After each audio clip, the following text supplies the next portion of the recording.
अनंत कोटी ब्रह्मांड नायक राजाधिराज योगीराज श्री स्वामी समर्थ महाराज की जय। श्री स्वामी समर्थ सर्वांना वैशूज किचनमध्ये तुमचं खूप खूप स्वागत आहे।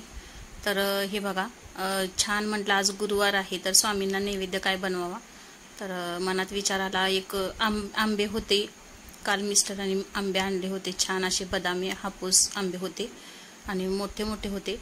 तर म्हटलं बेसनचे लाडू स्वामींना खूप आवडतात, तर आज म्हटलं स्वामींना बेसनमध्ये आंबा मिक्स करून बर्फी बनवूया। तर बघा तूप घातलं आणि तूप भरपूर असं घातलेलं आहे आणि त्याच्यामध्ये मी 1.5 वाटी बेसन घातलेलं आहे।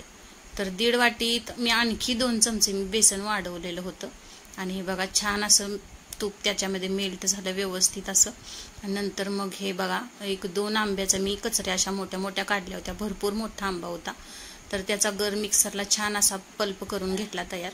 आणि खडी साखर आपली रेग्युलरची आहे रोजची, तीच साखर घातलेली आहे, पिठी साखर घालण्याची काही आवश्यकता नाही। आणि त्याच्यामध्ये 1 वाटीभर मी ज्या वाटीने बेसन पीठ घेतलं होतं तीच 1 वाटी दूध घेतलेलं आहे। थोडासा अगदी मला किंचितचा कलर एकदम सपक असा दिसत होता, तर त्यासाठी मी थोडासा किंचितचा कलर टाकलेला आहे। आणि हे बघा खूप सुंदर आपलं असं मिश्रण तयार झालेलं आहे। आणि बर्फी खाऊन बघाल तर चावायची गरज पडणार नाही, तोंडात टाकताच विरघळणारी अशी बर्फी आहे ही।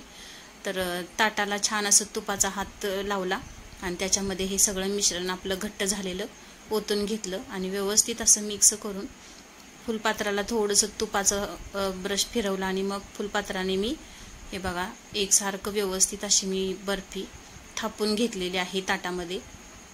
आयत्या वेळी चौकोनी डब्बा होता माझ्याकडे, पण तो सापडला नाही केकचा डब्बा, तर त्यामुळे मग म्हटलं ताटातच आपली बर्फी थापूया। आणि बरोबर आपली मध्यम साईजची अशी बर्फी झाली, जास्त पातळ पण नाही जास्त दाट पण नाही, जाड अशी।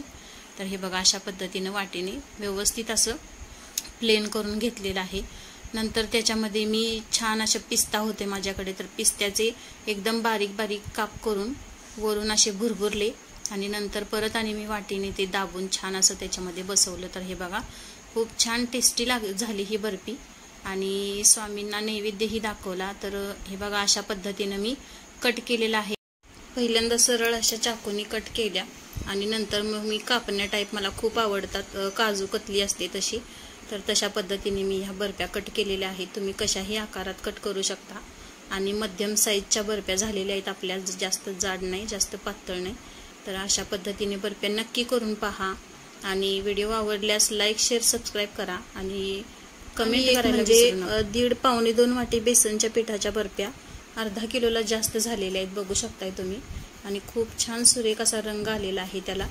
तर अशा पद्धतीने नक्की बर्फी करून पहा आणि व्हिडिओ स्किप न करता पहा। नवीन कोण असाल तर सबस्क्राईब करा चॅनलला। धन्यवाद।